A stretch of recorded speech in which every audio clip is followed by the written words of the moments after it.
Hello दोस्तों, नमस्कार, जय हिंद। स्वागत है आप सभी का हमारे यूट्यूब चैनल पर visual art history with navy, जहां मिलती है आपको कला से संबंधित संपूर्ण जानकारी, चाहे वह भारतीय कला की हो या हो मूर्ति कला की या फिर पाश्चात्य कला की। यहाँ पर आपको सारे टॉपिक्स से संबंधित वीडियो उपलब्ध कराई जाती हैं।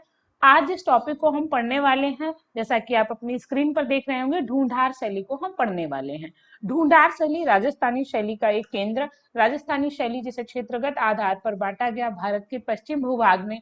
पनपी शैली राजस्थानी शैली जिसमें चार क्षेत्र मेवाड़, मारवाड़, हड़ौती और ढूंढार।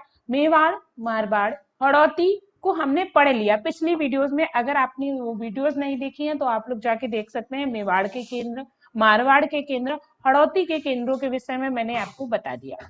आज की जो वीडियो होने वाली है ढूंढार शैली, इसके कौन कौन से केंद्र हैं, किस शासक के समय में कला का उत्कर्ष रहा, किस शासक के समय में कला किस रूप में रही, और कौन से प्रमुख चित्र हैं, चित्रों का चित्रकार कौन है, कौन चित्रकार किस चीज में सिद्धहस्त था, ये सारी जानकारी हम आपको इस वीडियो में देने वाले हैं। तो बनी रहिएगा हमारे साथ। अगर आप चैनल पर नए हैं तो कर लीजिएगा सब्सक्राइब, और अगर आप पुराने हैं तो पता ही है, लाइक करना है। तो चलिए, हम समय को ज्यादा व्यर्थ में ना गंवाते हुए शुरू करते हैं, अपने चैप्टर की ओर बढ़ते हैं, अपने टॉपिक की ओर बढ़ते हैं। सबसे पहले बात आती है ढूंढार शैली। ढूंढार क्षेत्र, ढूंढार केंद्र क्या था? तो आपको सबसे पहले ये जानना है ढूंढार शैली के बारे में। राजस्थानी शैली का एक केंद्र जो कि ढूंढार शैली के नाम से जाना जाता है। जयपुर और अलवर इनके प्राचीन काल में ढूंढार के नाम से जाने जाने के कारण इनको जो है प्राचीन काल में, पुराने समय में ढूंढार के नाम से जाना जाता था। इसी के कारण इस क्षेत्र को ढूंढार कहा गया, और इस क्षेत्र में विकसित शैली को क्या कहा गया? ढूंढार शैली कहा गया। ठीक है। जयपुर और अलवर का प्राचीन नाम क्या था? ढूंढार था, आपको याद रखना है। ठीक है। और इस क्षेत्र में जो कला पनपी उसे किस शैली के नाम से जाना गया? तो ढूंढार शैली के नाम से जाना गया। ये आपको ध्यान रखना है। इसके बाद आती है एक सबसे बड़ी विशेषता। अगर आपसे क्वेश्चन कर दे कि संपूर्ण राजस्थानी शैली में भित्ति चित्रण के नाम से कौन सी शैली प्रसिद्ध है, तो आपको याद रखना है ढूंढार शैली भित्ति चित्रण शैली के लिए प्रसिद्ध है। इसमें चाहे आप जयपुर में जाएं या फिर आप अलवर में जाएं, अलवर में जाएं, वहां पर जब आप देखते हैं तो भित्ति चित्र बहुत मिलते हैं। जितनी हवेलियां हैं सारी चित्रित हैं, जितने स्मारक स्थल हैं सभी में कुछ न कुछ भित्ति चित्रों का निर्माण हुआ है। तो भित्ति चित्रण के लिए जो शैली जानी जाती है ढूंढार शैली जानी जाती है। अब हम एक चीज और देख लेते हैं कि हम इस ढूंढार शैली के अंतर्गत किन किन केंद्रों को पढ़ने वाले हैं, या कौन से केंद्र ढूंढार शैली के अंतर्गत आते हैं। आपको एक नंबर यहाँ से मिल जाता है। एक क्वेश्चन मान लीजिए आपके सामने उसने चार ऑप्शन रख दिए और कह दिया कि निम्नलिखित में से कौन सा एक केंद्र ढूंढार शैली का नहीं है। तो आपको ढूंढार शैली के केंद्र याद नहीं होंगे तो आप कैसे बताएंगे? इसलिए आपको याद रखना है जयपुर केंद्र कौन कौन से हैं? जयपुर, अलवर, उनियारा, भरतपुर, शेखावाटी, धौलपुर, करौली और टोंक।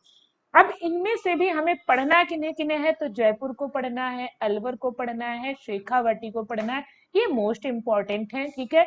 और बाकी भरतपुर, धौलपुर, करौली, टूक ये ऐसे क्षेत्र हैं जहां कुछ ढूंढार शैली से संबंधित भित्ति चित्र और कुछ चित्र मिले हैं, तो इन्हें आपको याद रखना होगा। ठीक है।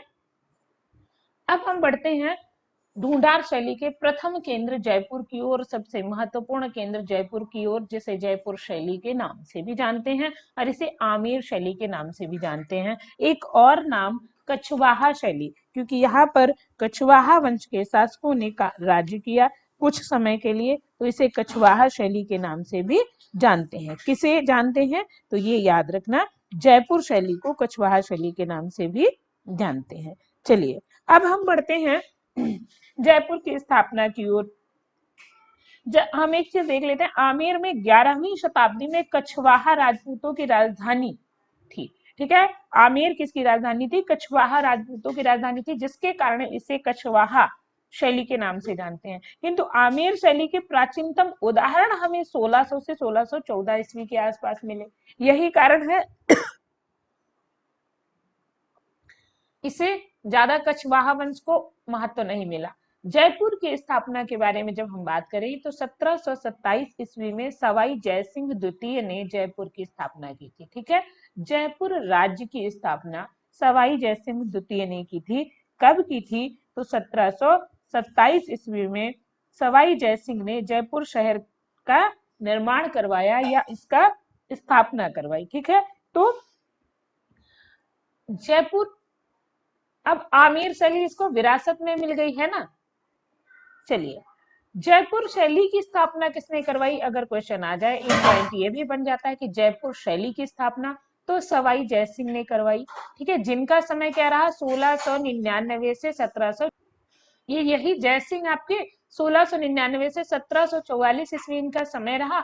जयपुर शैली की स्थापना किसने करवाई? सवाई जयसिंह ने करवाई। अच्छा, इसके अलावा किन राजाओं ने जयपुर शैली को संरक्षण प्रदान किया? यह भी क्वेश्चन बन जाता है, तो ये भी याद रखना। सवाई प्रताप सिंह, केसरी सिंह, माधव सिंह, पृथ्वी सिंह और प्रताप सिंह, खली प्रताप सिंह, तो इन सभी राजाओं ने जो है आपके जयपुर शैली को संरक्षण प्रदान किया, या इन सभी राजाओं के शासन काल में जयपुर शैली में काम होता आया। ठीक है, तो ये चीजें आपको ध्यान रखनी है। इसके बाद हम देखते हैं जयपुर शैली में किन ग्रंथों का चित्रण हुआ है। तो ग्रंथ भी महत्वपूर्ण है, क्योंकि आपको पता है संपूर्ण राजस्थानी शैली में ग्रंथों का चित्रण हुआ है, धार्मिक ग्रंथों का चित्रण हुआ है, मोस्टली हिंदू धार्मिक ग्रंथों का चित्रण हुआ है। तो जब हम यहाँ देखते हैं तो आदि पुराण का चित्रण हुआ है। किसका? आदि पुराण का चित्रण हुआ है। क्वेश्चन एक यहाँ पर बन जाता है, कितने चित्र हैं? तो 500 चित्र हैं, ये भी आपको याद रखना है। आदि पुराण में अगर क्वेश्चन कर दे कितने चित्र हैं, तो 500 चित्र हैं। कहाँ चित्रित है? जयपुर शैली में चित्रित है। और कितने चित्र हैं? तो 500 चित्र हैं। दूसरा जो ग्रंथ है यशोधरा चरित्र, यशोधरा चरित्र के 47 चित्र प्राप्त हुए, या हम कह सकते हैं यशोधरा चरित्र से संबंधित 47 चित्र हैं। ठीक है, तो दूसरा ग्रंथ यशोधरा चरित्र, दो ही ग्रंथ हैं, आपको याद रखने हैं। तो यशोधरा चरित्र से 47 चित्र और आदि पुराण के 500 चित्र, ये आपको याद रखने। कई बार चित्रों का चित्रण विषय, कई बार चित्रों की संख्या, ये सारी चीजें पूछ ली जाती हैं, इसलिए मैंने आपको बताया कि यहाँ पर क्या क्या चित्रित है। ठीक है, चलिए आगे बढ़ते हैं, भित्ति चित्रों की बात करते हैं कि कहाँ हमें जयपुर शैली के भित्ति चित्र प्राप्त हुए। तो भित्ति चित्रों में जब हम बात करें तो मान सिंह की छतरी में हमको भित्ति चित्र मिलते हैं। ये जो स्थान है ये भित्ति चित्र नहीं, यहाँ पर हमको भित्ति चित्र मिले हैं इन स्थानों में। ठीक है, भावपुरा रैनवाला की छतरी, बैराट जी की छतरी, पुंडरीक जी की हवेली, ये सभी जो है आपको याद रखना है। ये कहाँ है? तो आपको याद रखना है जयपुर में है। और इनमें क्या प्राप्त होता है? तो भित्ति चित्र प्राप्त होते हैं। ठीक है, अगला आता है आपका स्मारक स्थल, जयपुर शैली के प्रमुख स्मारक स्थल। जब हम बात करें जयपुर शैली के प्रमुख स्मारक स्थलों की, तो कौन कौन से हो जाएंगे आपको याद रखना है। जंतर मंतर, जंतर मंतर या वेधशाला, इसे वेधशाला भी कहते हैं, जो कि ज्योतिष विज्ञान पर आधारित है। इसमें पूरा राशि चक्र इन सभी का वर्णन वर्णन हम या कह सकते हैं इन सभी को बनाया गया है स्थापत्य में। इसका निर्माण किसने करवाया था? तो याद रखना सवाई जय सिंह प्रथम ने इसका निर्माण करवाया था। किसने? सवाई जय सिंह प्रथम ने वेधशाला का निर्माण करवाया था, मतलब जंतर मंतर का। ठीक है, फिर आता है ताल कटोरा, ये भी एक स्मारक स्थल है। जयपुर में आप अगर चाहें तो ये घूमने वाले या स्मारक स्थलों के रूप में आप इन्हें देख सकते हैं। सिसोदिया रानी का महल जयपुर में है, चंद्र महल जयपुर में है, रामनिवास बाग जयपुर में है, सूरत खाना जयपुर में है। ठीक है, कितने आपको स्मारक स्थल यहाँ पर, इसके अलावा भी बहुत सारे स्मारक स्थल यहाँ पर मौजूद हैं। हवा महल देखें, शीश महल देखें, जल महल देखें, लेकिन यहाँ जो इम्पोर्टेंट है वो आपको जंतर मंतर, ताल कटोरा, सिसोदिया रानी का महल, चंद्र महल, रामनिवास बाग, सूरत खाना, ये आपको याद रखने। और याद कैसे रखने हैं? जंतर मंतर, ताल कटोरा, चंद्र महल, सूरत खाना, महल सिसोदिया रानी के संग रामनिवास बाग को जाना। अगर एक बार समझ में ना आए तो दोबारा इसको सुन लीजिएगा। तो ऐसे आपको ये याद रहेंगे, ये आते हैं पेपर में, इसलिए मैंने इनका नाम दिया। अब एक चित्र आपके सामने राजस्थानी शैली का मैंने यहाँ पर दे दिया, ताकि आप इसे देख सकें। लेकिन पूर्णतः ये राजस्थानी शैली का नहीं लगता, क्योंकि यहाँ आप इसके चेहरे देखेंगे, 2.25 चश्म चेहरा है, एक चश्म चेहरा संपूर्ण राजस्थानी में प्रयोग हुआ है। ठीक है, अब हम जयपुर शैली के प्रमुख चित्रकारों को देख लेते हैं। जब हम जयपुर शैली के प्रमुख चित्रकारों की बात करेंगे तो सबसे पहले बात आएगी साहिब राम की। आपको बताना है साहिब राम क्या चित्रित करने में सिद्धहस्त था। साहिब राम जो था, इसको आपको याद रखना है, आदम कद सबीहे बनाने में ये सिद्धहस्त था। ठीक है,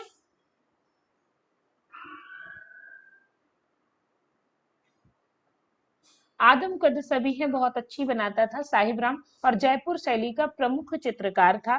सबसे प्रसिद्ध चित्रकार कौन था, तो आपका साहिब राम था। जब आदम कद की बात आए तो मतलब सिर से लेकर पैर तक पूरे मनुष्य के बराबर की जो सभी होती हैं उनको आदम कद कहते हैं, व्यक्ति चित्र कहते हैं, आदम कद व्यक्ति चित्र कहते हैं। तो साहिब राम जो था ये आदम कद व्यक्ति चित्र बना लेता था। इसके अलावा सीताराम, सेवक राम, रामजी दास, मंगल, त्रिलोक, जीवनलाल, गुलाम अली, मोहम्मद शाह और गुमान, ये चित्रकार भी आपके कहाँ के चित्रकार हैं, तो ये आपको याद रखना है। आपके ये सारे चित्रकार जो हैं जयपुर शैली के हैं। जयपुर शैली में कौन सा चित्रकार खेल व पक्षी चित्रण में सिद्धहस्त था, तो आपको याद रखना है खेल व पशु पक्षी चित्रण के लिए जीवन लाल या लाल चुटेरा जो था यह सिद्धहस्त था। इसको भी आपको याद रखना है। तो साहिब राम और जीवन लाल,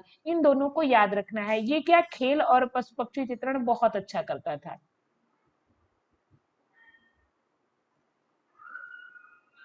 ठीक है, तो ये चीजें आपको जब ध्यान रहेंगी तो कहीं पर भी कोई कंफ्यूजन नहीं होगा आपको। सॉरी, सारी चीजें क्लियर रहेंगी। ठीक है, ये चित्रकार।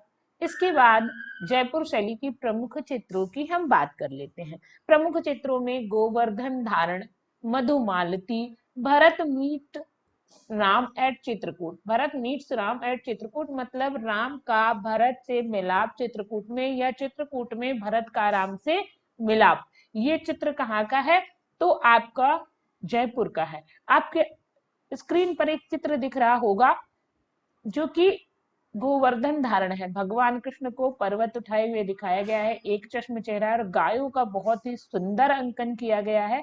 ठीक है, यहाँ सारे लोग अपनी छड़ियों को पर्वत से लगाए हुए हैं, ऊपर काले घने बादल दिखाए गए हैं। यहाँ पर भगवान इंद्र को जल बरसाते हुए दिखाया गया है। यहाँ सारे गोप ग्वालों को भगवान कृष्ण के साथ दिखाया गया है, एक बालक को दिखाया गया। तो ये सब क्या है, आपके गोवर्धन पर्वत को धारण किए हुए श्री कृष्ण का अंकन किया गया है, ये आपको याद रखना है। ठीक है, और जयपुर शैली में हरे रंग का बहुत ज्यादा प्रयोग किया गया। आप देखेंगे बैकग्राउंड हरा, इनके कपड़े हरे, दुपट्टे हरे, पर्वत तो हरा है ही है। तो गोवर्धन धारण चित्र कहाँ का है, यहाँ का भी है और कई स्थानों पर मिला। बाल रूप में गोवर्धन धारण आपको कहाँ मिलता है, तो आपको याद रखना है नाथ द्वारा शैली में बाल रूप में गोवर्धन धारण चित्र प्राप्त होता है। इसके बाद जहां से क्वेश्चन आते हैं वो प्रश्न होते हैं जयपुर शैली की विशेषताओं के। तो याद रखिए जयपुर में आंखें जो थी मीनाकृत थी। आंखें कैसी थी, मीनाकृत थी, मतलब मछली के आकार थी। हाशिए लाल बनाए गए थे। ठीक है, हाशिए लाल थे, इनमें कुछ एक चित्रकारी भी की गई थी। आकृतियां जो थी मध्यम काठी की थी, मतलब न बहुत लंबी थी न बहुत छोटी थी। प्रमुख रंग कैसा था, तो हरा था। प्रमुख रंग कैसा था, हरा रंग प्रयोग किया गया। मोस्टली यहाँ सर्वाधिक हरा रंग, हरे रंग का प्रयोग हुआ है। राग रागनियों तथा रति क्रीड़ा का अंकन बहुत ज्यादा हुआ है। यहाँ है रति, रति मतलब प्रेम लीला का या प्रेम क्रीड़ा का अंकन बहुत ज्यादा कहा हुआ है, जयपुर शैली में हुआ है। जयपुर शैली में पुरुषों के चेहरे गोल तथा स्त्रियों के चेहरे अंडाकार बनाए गए हैं, ये भी आपको याद रखना है। ठीक है, जयपुर शैली में व्यक्ति चित्रों को बहुत ज्यादा स्थान दिया गया, ये भी आपको ध्यान रखना है। ठीक है, ये चीजें सभी आपको याद रखना है। और जयपुर में यहाँ पर कुछ चीजें लिखी हैं, लेकिन मैं फिर भी बता देती हूँ आपको, कुछ जो नहीं लिखी है वो आप नोट डाउन कर लीजिएगा कि जयपुर में नीले आसमान में रुईदार बादल बनाए गए हैं, बहुत इंपॉर्टेंट है। जयपुर में कागज कौन सा था, तो माधवपुरी कागज था। कौन सा था, माधवपुरी। ठीक है, माधवपुरी कागज का प्रयोग हुआ है। ये सारी चीजें आपको जयपुर शैली से संबंधित हैं जो कि आपको याद रखनी है। ठीक है, चलिए आगे हम बात करते हैं। जयपुर में भित्ति चित्रण फ्रेस्को ब्यूनो पद्धति के साथ साथ यहाँ मणिकुट्टिम का भी प्रयोग हुआ। भित्ति चित्रण कहाँ का? इटली की भित्ति चित्रण, और आज भी जयपुर में फ्रेस्को ब्यूनो पद्धति में काम हो रहा है। ठीक है, तो फ्रेस्को ब्यूनो पद्धति में काम हुआ और इसके साथ साथ मणिकुट्टिम का भी प्रयोग हुआ। जिन्होंने हवा महल देखा होगा तो वहां पर आप देखेंगे कि कुछ खिड़कियां लगाई गई हैं जो कि गोथिक शैली का प्रभाव देती हैं, लाल, पीली, नीली ऐसे करके। मणिकुट्टी मतलब चीजों को, पत्थरों के टुकड़ों को चिपका चिपका कर काम किया गया है, वो भी आपके जयपुर शैली में हुआ है। संपूर्ण राजस्थानी शैली में सर्वाधिक मुगल शैली का प्रभाव अगर क्वेश्चन पूछ लिया जाए तो आप जयपुर शैली लगाएंगे। ठीक है, हरा रंग, संपूर्ण राजस्थानी में सबसे ज्यादा मुगल प्रभाव किस पर? तो जयपुर शैली पर। ठीक है, जयपुर शैली के चित्रकारों की प्रिय विषय वस्तु क्या रही, आपको बताना है। देखिए यहाँ भी ध्यान रखना कि जयपुर में चित्रित क्या हुआ, राधा कृष्ण का जीवन चित्रित हुआ, जयपुर में धार्मिक ग्रंथों का चित्रण हुआ, और सबसे ज्यादा जो प्रिय विषय वस्तु इनको सबसे ज्यादा अच्छा लगता था चित्रित करना चित्रकारों को, वो था रसिक प्रिया। क्या था? कमेंट में बताइए आप लोग। कृष्ण से संबंधित चित्रों की अधिकता रही है जयपुर शैली में। अब यहाँ पर एक क्वेश्चन मैं आपके लिए पूछती हूँ कि जयपुर शैली का सर्वश्रेष्ठ चित्रकार कौन था? जल्दी बताइए आप लोग। चलिए, तो जयपुर शैली का सर्वश्रेष्ठ चित्रकार कौन था? साहिब राम था या साहिबदीन? आपको बताना है, चलिए बता दीजिए। तो सबसे पहले जब बात आती है साहिब राम की, ठीक है, सबसे प्रमुख चित्रकार कौन? साहिब राम। अच्छा, साहिबदीन कहाँ का था? तो याद रखना उदयपुर का साहिबदीन था। साहिब राम जो थे ये आपके जयपुर शैली के चित्रकार थे। जयपुर के स्मरणीय बिंदुओं में जब हम देखते हैं अधिकांश चित्र जयपुर के कहाँ संग्रहित हैं, तो जयपुर पोथी खाना में संग्रहित हैं। ये भी आपको ध्यान रखना है, जयपुर शैली के अधिकांश चित्र कहाँ संग्रहित हैं? जयपुर पोथी खाना में संग्रहित हैं। ये सारे जो यहाँ पर आपको बिंदु दे रखे हैं ये वन लाइनर क्वेश्चन की तरह है जो कि आपको एक एक नंबर दिला सकते हैं। ठीक है, मणिकुट्टिम चित्रों का निर्माण किसके समय में हुआ? तो सवाई माधव सिंह के समय में मणिकुट्टिम चित्रों का निर्माण होता है। पशुओं की लड़ाई का बहुत ही स्वाभाविक अंकन आपको जयपुर शैली में देखने को मिलता है, तो ये भी आपको याद रखना है। जयपुर को गुलाबी आवरण किस राजा ने प्रदान किया था? आपको बताना है, बताइए। जयपुर को बसाया तो आपको बता दिया मैंने 1727 में सवाई जयसिंह ने था, और जयपुर को गुलाबी आवरण किसने प्रदान किया? आपको बताना है। तो किसने प्रदान किया? तो राजा राम सिंह ने।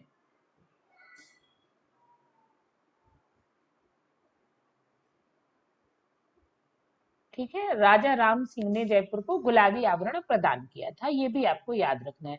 आमीर शैली या जयपुर शैली के प्राचीनतम उदाहरण हमें 1600 से 1614 ईस्वी के मध्य आमेर की छतरियों में मिलते हैं। ठीक है, आमेर से ही पनपी है हमारी जयपुर शैली, तो इसके प्राचीनतम उदाहरण हमें 1600 से 1614 के मध्य आमेर की छतरियों में प्राप्त होते हैं। जयपुर के भित्ति चित्रों पर किसका प्रभाव था? क्वेश्चन आ जाए तो आप लगाएंगे अजंता का प्रभाव था, क्योंकि अजंता हमारे यहाँ की बेस्ट पेंटिंग्स हैं।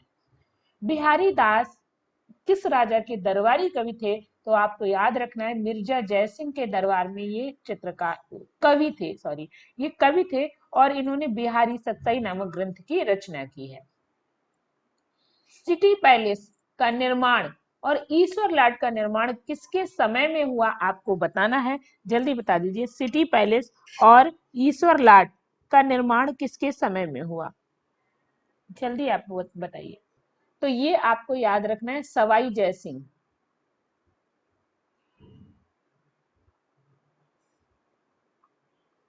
ठीक है, सवाई जयसिंह के समय सिटी पैलेस और ईश्वर लाट का निर्माण होता है। देखिए कहीं पर ईश्वरी सिंह भी मिलता है।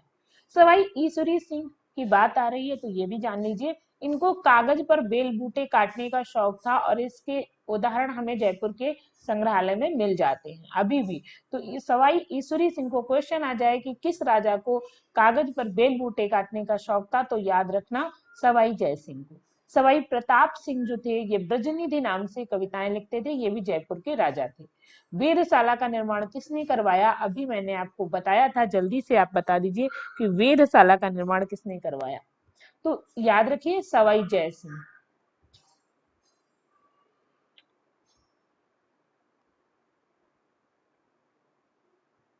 ठीक है, ये चीजें आपको ध्यान रखनी है। अब अगर आपसे पूछ ले कि जयपुर शैली पर बाद में किसका प्रभाव आने लगा, तो याद रखो कंपनी शैली का प्रभाव जयपुर शैली पर आने लगता है बाद के चित्रों में। ठीक है, जयपुर में स्त्रियों के चेहरे अंडाकार और पुरुषों के चेहरे गोल होते थे। क्वेश्चन आ सकता है, तो आपको ध्यान रखना है।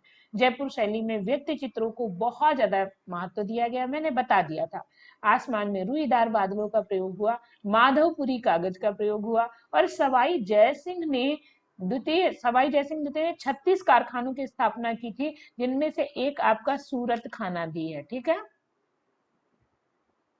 सूरत खाना भी आपका इन्हीं 36 कारखानों में से आता है। जयसिंह के दरबारी कवि शिवदास राय, जो कि ब्रज भाषा में कविता लिखते थे, इनका ग्रंथ है सरस रस। इसको चित्रित किया गया किसके समय में? आपके जयपुर के राजाओं के समय में। ठीक है, तो इन सभी पॉइंट्स को याद रखना है आपको, सभी पॉइंट्स को ध्यान में रखना है, ताकि आप बिल्कुल भी ना भूलें। इसके बाद जो हमारी शैली आती है वो अलवर शैली है, जयपुर की ही एक शैली है अलवर शैली। तो अलवर शैली की स्थापना अलवर राज्य में प्रवेश करते सवाई राव प्रताप सिंह के समय में होती है। देखिए, अलवर को जीत लेते हैं सवाई राव प्रताप सिंह, और यहाँ पर इन्हीं के साथ में अलवर शैली की स्थापना और अलवर की स्थापना भी हम मान लेते हैं। 1775 ईस्वी में सवाई राव प्रताप सिंह के द्वारा अलवर शैली की स्थापना होती है। और अलवर शैली का स्वर्णकाल, अलवर शैली का सबसे कला प्रिय शासक कौन था? तो वही बख्तावर सिंह, या जिनको विनय सिंह के नाम से भी जाना जाता है। अलवर शैली का स्वर्णकाल किसके समय में था, या अलवर शैली का चरम काल किसके समय में था? तो याद रखना, बख्तावर सिंह या विनय सिंह या बन्नी सिंह, जो भी नाम आ जाए तो ये एक ही है। ठीक है, इसके बाद अलवर शैली के प्रमुख चित्र बहुत इंपॉर्टेंट है, याद रखना। आपकी स्क्रीन पर दो चित्र दिख भी रहे होंगे, ये अलवर शैली के ही चित्र हैं। बहुत ही भावपूर्ण चित्र बनाए गए हैं। चित्रों में जब हम देखते हैं तो अंगड़ाई लेते हुए, ये चित्र आप यहाँ पर देखेंगे, एक स्त्री को अंगड़ाई लेते हुए बनाया गया है, काफी अच्छा चित्र है। श्रृंगार करती नायिका, नेफरी वादन, नेफरी या हम जिसको कहते हैं शहनाई तरीके का, तो ये यहाँ जब आप देखेंगे एक स्त्री शहनाई किसी बजा रही है, ये नेफरी वादन का चित्र है, मतलब वो नेफरी बजा रही है। कांटा निकालते हुए दीवान जी की हवेली का चित्रण किया गया है। तो ये चित्र अलवर शैली के हैं। कौन कौन से हैं? अंगड़ाई लेते हुए, श्रृंगार करती नायिका, नेफरी वादन, कांटा निकालते हुए, दीवान जी की हवेली। चित्र मैंने आपको यहाँ पर दिखा दिए ताकि आप बिल्कुल भी कंफ्यूज ना हो। अंगड़ाई लेते हुए एक स्त्री का चित्रण है, बहुत सुंदर है। यौवन की अंगड़ाई चित्र उदयपुर का है, लेकिन अंगड़ाई लेते हुए चित्र आप जब देखेंगे तो कहाँ का है? आपकी अलवर शैली का है। नेफरी वादन अलवर में जब आप देखेंगे तो काफी पारदर्शी वेशभूषा और लहंगों के बनावट दोनों की आप सेम देखेंगे। ठीक है, ये चीजें आपको ध्यान रखनी है। ठीक है, अब बात आती है अलवर शैली के प्रमुख चित्रकारों की। अलवर शैली के जब हम प्रमुख चित्रकारों की बात करेंगे तो डालू राम। ठीक है, डालू राम किस लिए प्रसिद्ध था, आप लोगों को बताना है। बताइए डालू राम किस लिए प्रसिद्ध था? तो डालू राम की जब बात आती है भित्ति चित्रण के लिए याद रखना है। ठीक है, अलवर शैली भी भित्ति चित्रण के लिए प्रसिद्ध है। भित्ति चित्रण के लिए कौन प्रसिद्ध था? डालूराम, शालिग्राम, शिव कुमार, मूलचंद। अब ये मूलचंद भी एक अच्छा चित्रकार था। उदयराम को भी आपको याद रखना है, क्योंकि ये हाथी दांत की पटरियों पर चित्रण करता था। ये मूलचंद और उदयराम दोनों हाथी दांत की पटरियों पर चित्रण करते थे।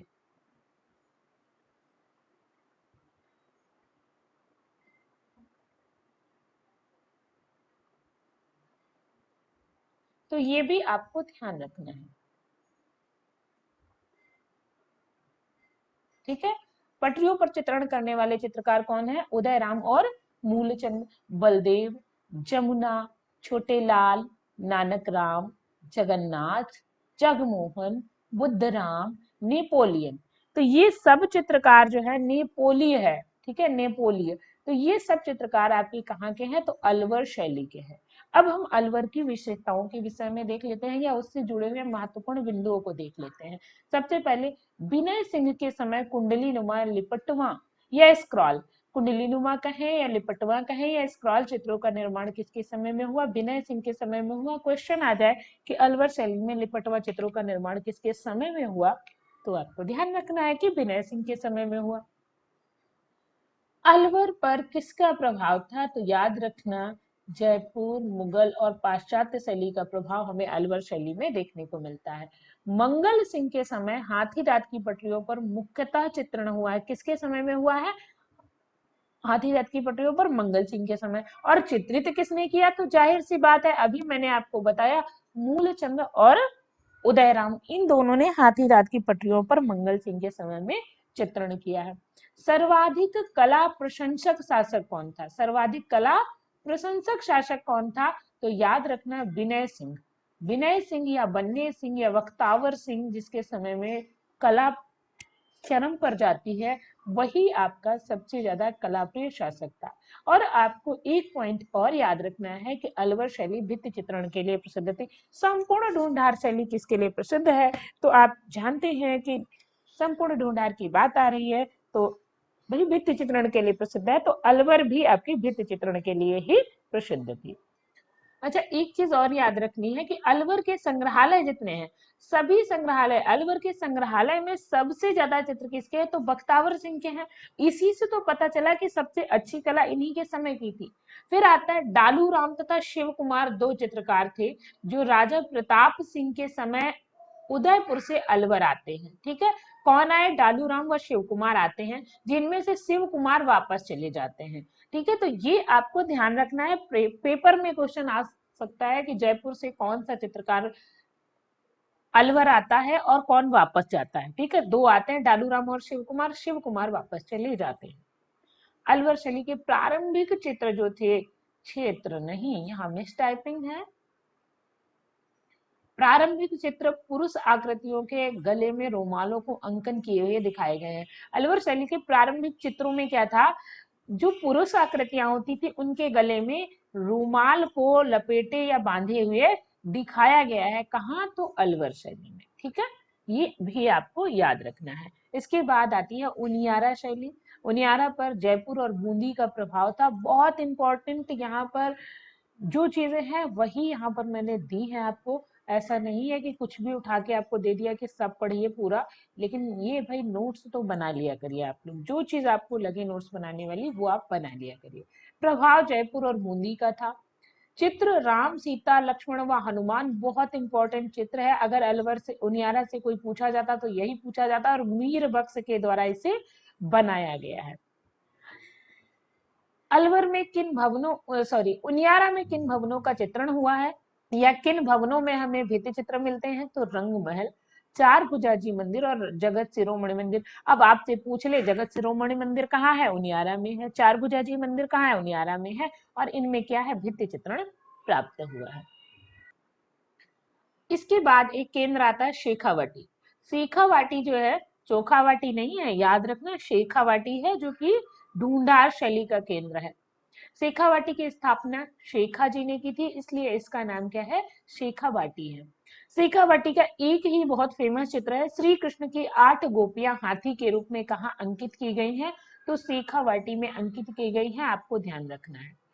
शेखावाटी शैली जो है अपनी हवेलियों के लिए प्रसिद्ध है, सबसे ज्यादा हवेलियों में चित्रण यहाँ पर हुआ है, और कुछ नहीं, यहाँ की हवेलियों में ही बहुत ज्यादा चित्रण हुआ है, तो आपको ये भी ध्यान रखना है। अब संपूर्ण राजस्थानी के कुछ स्मरणीय तथ्यों को हम देख लेते हैं। देखिए, यहाँ तक हमने पढ़ लिया चारों केंद्रों को, अलवर, उनियारा, इसके जैसे हम देखें ना, मेवाड़, मारवाड़, हड़ौती और ढूंढार, ढूंढार के केंद्रों को भी पढ़ लिया, जयपुर, अलवर, उनियारा, शेखावाटी, ठीक है, आमेर, इनको हमने पढ़ लिया।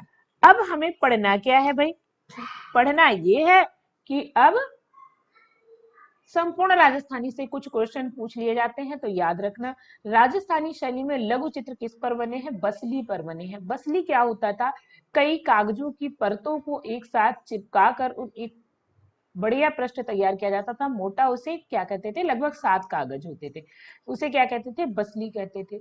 सुंदर रात्रि का चित्रण संपूर्ण राजस्थानी शैली में कहाँ हुआ, तो किशनगढ़ में सबसे सुंदर रात्रि का चित्रण हुआ है। बेल बूटेदार हाशियों का अंकन कहाँ हुआ, जयपुर में हुआ। वैसे मोस्टली राजस्थानी शैली में हाशिए बनाए गए, पर उन पर अंकन नहीं है, ठीक है, तो ये आपको याद रखना है। अलंकारिक चित्र कहाँ बने हैं, तो आपको याद रखना है, अलंकारिक चित्र कहाँ बने हैं, तो बीकानेर शैली में बने हैं। बीकानेर शैली में अलंकारिक चित्रों का अंकन हुआ है। यूरोपीय या इटालियन प्रभाव के भित्ति चित्र का प्रभाव कहाँ दिखता है, इटालियन का भित्ति चित्रों का प्रभाव तो जयपुर शैली में दिखता है। क्वेश्चन वन लाइनर है पर इंपॉर्टेंट है, याद रखना। बिहारी सप्तही का सर्वाधिक व सर्वप्रथम चित्रण सबसे पहले और सबसे ज्यादा कहाँ हुआ, तो जयपुर में हुआ है, ठीक है। रसिक प्रिया का सर्वप्रथम चित्रण आप याद रखें बुंदेलखंड में होता है, ठीक है, और सबसे ज्यादा भी बुंदेलखंड में हुआ है। अश्वारूढ़ व्यक्ति चित्र एक मिला है, ये क्वेश्चन आ सकता है, तो याद रखना बुंदेलखंड में है। एक राजा थे जो कृष्ण की वेशभूषा धारण करके नृत्य करते थे, वो थे राजा सवाई प्रताप सिंह, ठीक है। राजस्थानी शैली का प्रधान गुण धार्मिकता है, लेकिन फिर भी यहाँ पर आप देखेंगे तो रोमानी मतलब रोमांस की कला यहाँ पर मिलती है, या हम कह सकते हैं प्रेम का दर्शन यहाँ पर होता है, ठीक है। रोमानी भाव यहाँ पर मिलते हैं। अजंता के भित्ति चित्रों पर का प्रभाव आपके राजस्थानी भित्ति चित्रों पर था।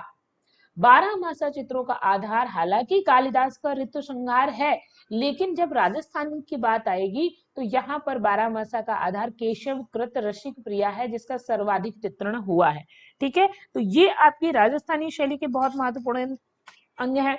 सबसे ज्यादा श्रृंगारिक नारी का अंकन कहाँ हुआ है, तो राजस्थानी शैली में हुआ है, ठीक है।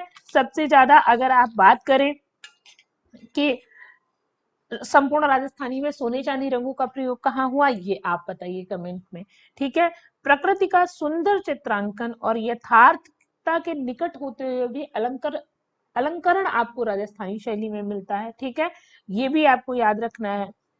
आरंभिक चित्र अपभ्रंश शैली के समान है राजस्थानी शैली के, मेवाड़ में आपने देखा। राजस्थानी शैली में जो हाशिए थे हिंगुली रंगों से बनाए गए थे, यह भी आपको ध्यान रखना है, ठीक है। जयपुर शैली की हम बात करें तो यहाँ रंगों की अपेक्षा रेखा को महत्व दिया गया है। दोहरी आंख की अपेक्षा पार्श्वगत चेहरा मतलब एक चश्म चेहरे का अंकन है संपूर्ण राजस्थानी शैली में, ठीक है। तो ये चीजें आपको याद रखनी है। तो कुछ ये थी हमारी राजस्थानी शैली। आपको वीडियो कैसी लगी जरूर बताइएगा। अगर वीडियो अच्छी लगी है तो शेयर कर दीजिएगा, वीडियो को ज्यादा से ज्यादा कमेंट किया करिए आप लोग, ताकि मुझे पता चले कि कितने लोग हमारी वीडियो देखते हैं। और अगर नए हैं तो सब्सक्राइब कर लीजिए। अगला टॉपिक आपको ऐसे ही chapter wise topic wise class और वीडियो उपलब्ध होती रहेंगी। तो फिलहाल के लिए इतना ही, मिलते हैं एक नई वीडियो में। थैंक्स फॉर वॉचिंग, वीडियो देखने के लिए बहुत बहुत धन्यवाद।